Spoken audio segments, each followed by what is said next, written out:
specialize in contract grow, large scale for agencies like U.S. Fish and Wildlife, but we also provide services for landscape architects, and we are entirely native plants. We provide things like plants grown in native soil, so that when you plant them, you don't have the sponge effect of all the peat usually you get. We have all our plants are source identified. I'm the seed collector, so if you have a project that's either at the beach or up in high elevation, we should have a plant that genetically should be able to survive there better. We deliver all over the state of California, and we also provide a seed collection service over the western United States. We do have an IDIQ, so we're able to quote those jobs in. We have projects from Yuma, Arizona to Montana, up to San Francisco, and we have a team of biologists and botanists on staff, and we are a biology-based nursery, so yeah, that's mainly what we provide. Mostly restoration, but we do a lot of landscape. And our website contains all of our availability, and you're always welcome to call and speak to John Holt, our salesman. And we are, our parent company is an environmental consulting firm, so we also provide biomonitoring services as well as geology and archaeology-based surveying. Go. Okay, so what's happened is for the past few years on both the littoral and aerotroll side, we have a quick connect area here for handheld remote and commercial remote. But what we've done is we've taken this piece here and we have made a wireless weather station.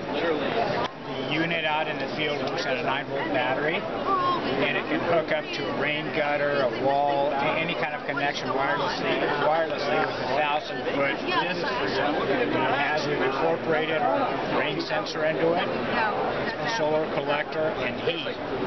And it goes down to this unit.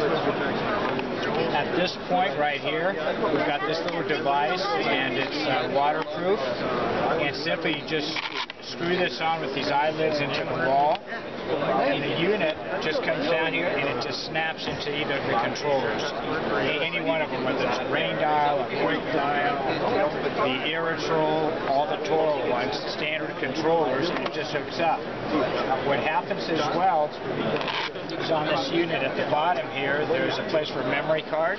It comes with a memory card and it's got 10 years worth of ET information for your zip code.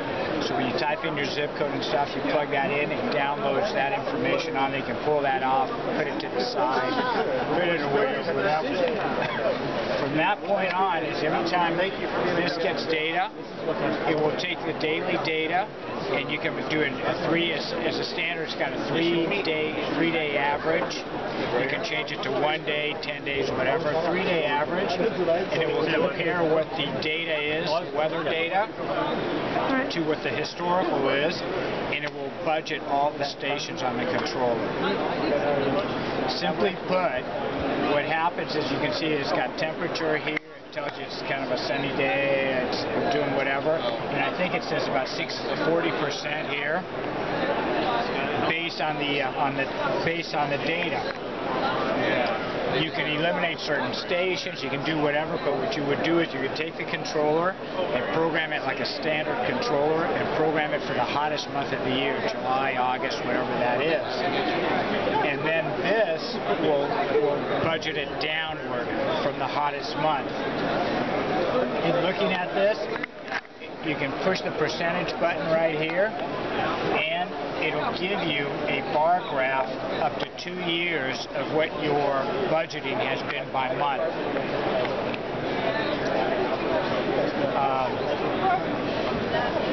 So basically, it's a real simple thing. These 2 units right here listed at $229. You're looking at about $115 over the counter on any one of these controllers. Now that you've hooked this up to where the remote is, you've lost that capability for a remote. But not very many people could afford a handheld remote with a 1.5-mile range. So what we have done, and we don't have one here, is we have made a small handheld unit with a display on it about the size of my palm right here, and it uses this as the receiver. if for some reason you don't have this unit to use as a receiver, the handheld also comes with a little receiver. You can buy a little receiver just to snap into there. Nice.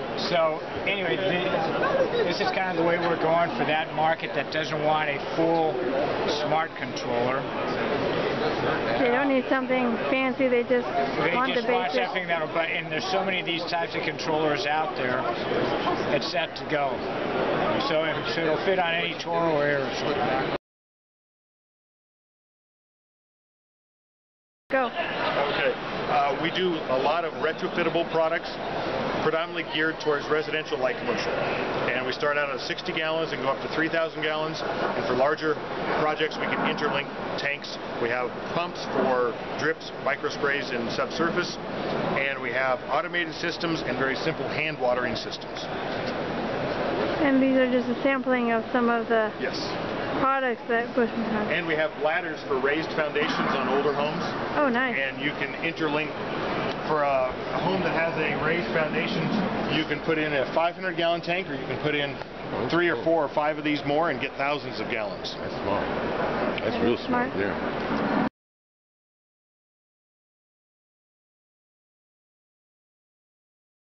This is a Sonora Shiners. It comes in a 1 to 2 and a 2 to 3. It's a cobble. A lot of texture to it. This one is the Sunburst Pebble. These come out of Mexico, and they're in a 1 to 3 or a 3 to 5. This is our Polynesian Pink. Kind of a lime. It's got a little bit of a powder to it, but it's a pink-colored pebble. This is our Kriba, black Kriba. It's 1/8 inch. It's very small, 1/8 inch, but it's great to be used either as ground cover or in exposed aggregate. This is the crushed glass. It comes in all different colors, hundreds of different colors. Polished pebble here. This is the brown. It comes in a red, brown, yellow, and white, and a mixed. And I say this is brown, but it's kind of a reddish brown. This is our Midway Green, 3/8 inch. It's good for ground cover, good to walk on. This is our Mexican Beach, and it comes in all different sizes. This is probably a 1/2 to 1. This is a little bigger. This is probably a 2 inch, 1 to 2. This one is our Patagonia, and it's sort of a rainbow colored. Comes in also a 3/8, a 1/4 inch, a 3/8, and a 1/2 inch like that. This is our Oro Blanco, which is a quartzite. It's a crushed quartzite. Comes in a 7/8 inch and a 1.5 inch. And this one is our Mauna Loa, which is lava. It's a tumbled lava, and it comes in a 1 to 2, 2 to 3, and 3 to 5. And then this is our glass. Tell me more about this glass. The glass is recycled glass, and these are just chunks of glass broken up, and we sell them like that. We sell it fresh or in larger pieces. People will use it as garden art, more or less. So.